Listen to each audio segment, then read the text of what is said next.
এইটো সময়ত আচলতে আমি চিনেমাৰ কথা ক'ব খোজা নাই আজি সদায়ৰ দৰে, কিন্তু এখন চিনেমা আমি কৰিছিলোঁ 2025 চনৰ জুলাইত, মালামাল বয়জ। আপোনালোকে বহুত মৰম দিছিলে আৰু সেই মৰমখিনি ক'ৰবাত আমাৰ ওচৰত ধাৰ হৈ ৰৈ গৈছিলে।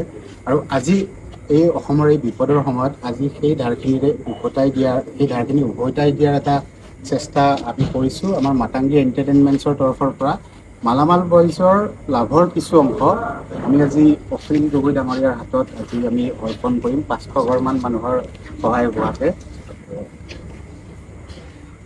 মই মালামাল বয়জৰ সকলো কৰ্মকৰ্তাক, আপোনালোকৰ প্ৰডাকশ্যনটোৰ নাম মাতংগী এণ্টাৰটেইনমেণ্টছ। মাতংগী এণ্টাৰটেইনমেণ্টছক মই সমগ্ৰ অসমবাসী ৰাইজৰ হৈ আৰু বিশেষভাৱে শিৱসাগৰ বিধানসভা সমষ্টিৰ ৰাইজৰ হৈ ধন্যবাদ আৰু কৃতজ্ঞতা জনাইছোঁ যে তেখেতসকলে এখন চিনেমা 2025 চনত কৰিছিলে, যিখন অত্যন্ত পপুলাৰ হৈছিলে। আৰু সেই চিনেমাৰ লাভৰ অংশ আজি বানপীড়িত ৰাইজৰ কাৰণে দান কৰিবলৈ আহিছে। আৰু সেইটো সৰু পইচা নহয়, তেখেতসকলে মোৰ হাতত 5 লাখ টকা এতিয়া আপোনালোকৰ সন্মুখত প্ৰদান কৰিব। মই এই 5 লাখ টকাটোৰে মই চিন্তা কৰি লওঁ যে হয়তো দুটা কাম কৰিব পাৰোঁ।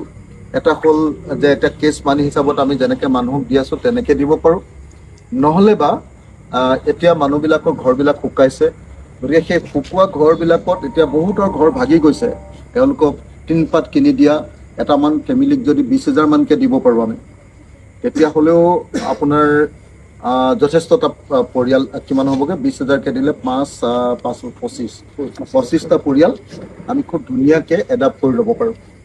তো সেইটো হ'লে মানে স্থায়ীভাৱে আপোনালোকৰ সদায় এটা যোগাযোগো থাকি যাব।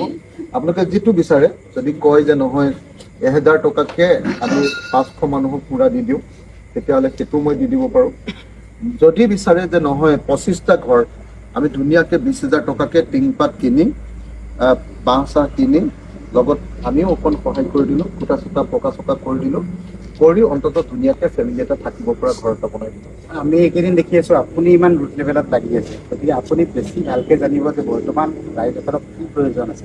তো আমি আমাৰ ফালৰ পৰা আপোনাক গোটালোঁ, আপুনি যেনেকৈ ভাল মানে মই এইকাৰণে কৈছিলোঁ, তাৰ কাৰণটো আছিলে যে একচুৱেলি এই সময়ত ৰিলিফৰ কামটো মানুহে ইমান বেছি কৰিছে যে এতিয়া তেওঁলোকক কেছ মানিৰ প্ৰয়োজন আছে, কেছৰ প্ৰয়োজন আছে, কিন্তু তথাপিও আটাইতকৈ বেছি প্ৰয়োজন ভাগি যোৱা ঘৰবিলাক পুনৰ নিৰ্মাণ, ৰিহেবিলিটেশ্যন আৰু ৰিকনষ্ট্ৰাকশ্যন।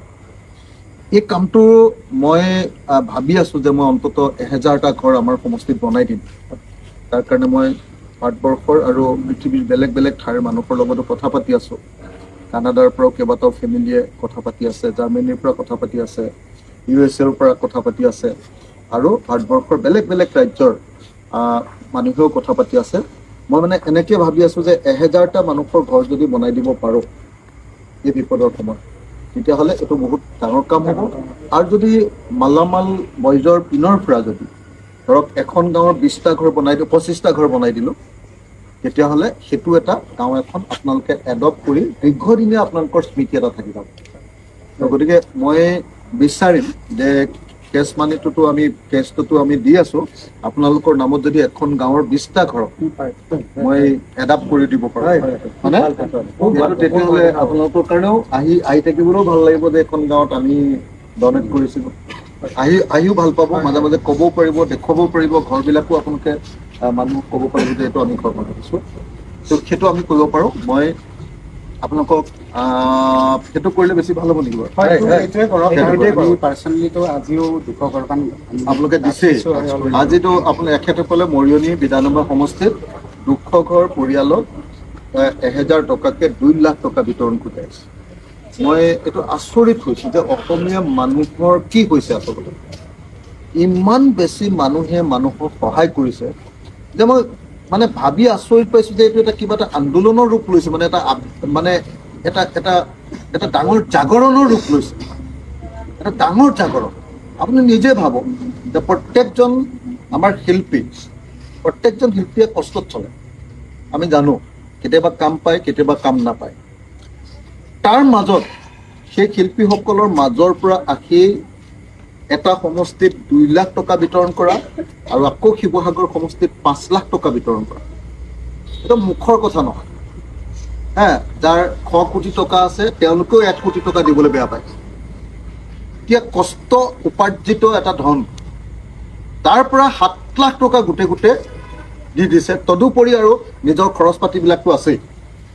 তো গতিকে এইটো এটা অত্যন্ত গুৰুত্বপূৰ্ণ খবৰ, অসমীয়া জাতিৰ কাৰণে এটা ভাল খবৰ। আৰু শিল্পী তাকে কয় বোধহয়, আমাৰ জ্যোতিপ্ৰসাদ আৰু বিষ্ণুৰাভাই তাকেই কৈ আহিছিলে ইমান দিন, শিল্পী কাক কয়।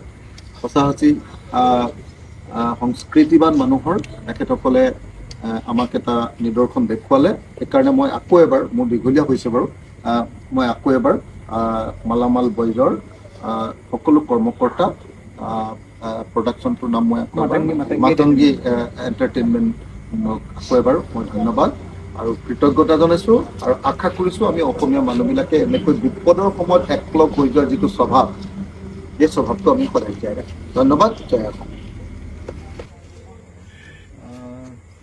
এয়া মালামাল বয়জ চিনেমাখনৰ তৰফৰ পৰা আৰু মাতংগী প্ৰডাকশ্যনৰ তৰফৰ পৰা, এণ্টাৰটেইনমেণ্ট প্ৰডাকশ্যনৰ তৰফৰ পৰা আমাৰ হাতত 5 লাখ টকা নগদ তুলি দিছে। আৰু এই 5 লাখ টকাৰে আমি 25টা ভাগি যোৱা ঘৰ নিৰ্মাণ কৰিবলৈ 20,000কৈ ব্যৱহাৰ কৰিম। Thank U.